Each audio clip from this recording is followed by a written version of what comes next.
मम्मा, ये तृप्ति क्या होती है?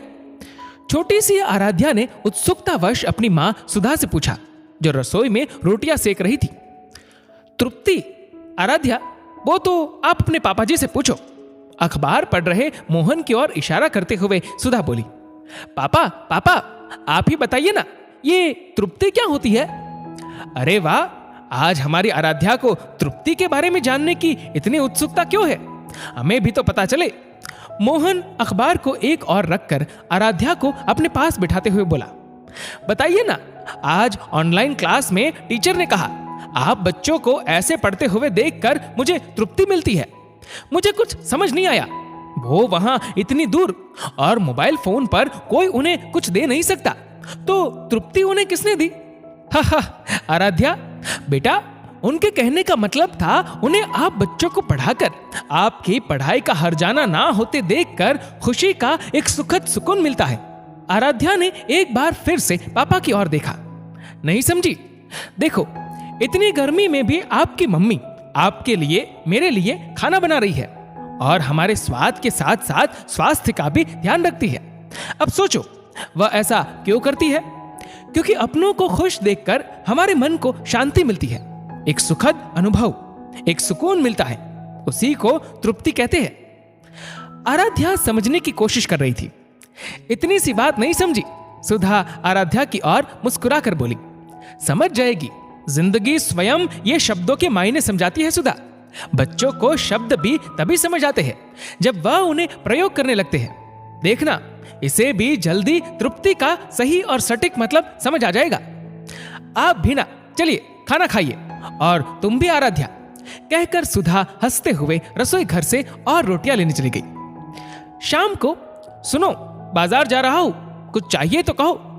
अरे रुकिए, मैं भी चलती हूं, जरूरत का सामान लाना है। मम्मी, मैं भी जाऊंगी। हाँ, चलो जल्दी। तीनों स्कूटी लिए बाजार पहुंच गए। सुधा ने अपनी घरेलू जरूरतों के मुताबिक सामान खरीदा और वापस आकर स्कूटी की डिग्गी में रख दिया। पापा, आम, पापा। आराध्या आमों की रेहड़ी देखकर बोली, लो, अभी कल तो खाए थे आरू। अरे लेने दो, मेरी बिटिया को आम पसंद है, तो हम आराध्या के लिए आम लेते हैं। कैसे दिया भैया? बाबूजी 100 के 2 किलो। मोहन आम छांटने लगा। तभी उसकी नजरें आराध्या की ओर गई, जो वहीं एक दुकान के आगे एक बनी थड़ी पर बैठी बुजुर्ग महिला को देख रही थी। क्या हुआ आराध्या? पापा, मुझे लगता है उन दादी को भी मेरी तरह आम पसंद है, देखिए ना। मोहन ने उस ओर देखा तो सचमुच एक बुजुर्ग महिला ललचाई नजरों से आमों को देख रही थी। मोहन मुस्कुरा पड़ा। मोहन ने आमों को तुलवाया और आराध्या सहित आमों की थैली को लेकर बुजुर्ग महिला तक पहुंचा।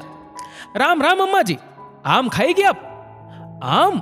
बुजुर्ग महिला ने मोहन की ओर हैरानी से देखा। दादी माँ, पापा कह रहे हैं आप आम खाओगी? मन तो है बेटा, पर मेरे पास पैसे नहीं है।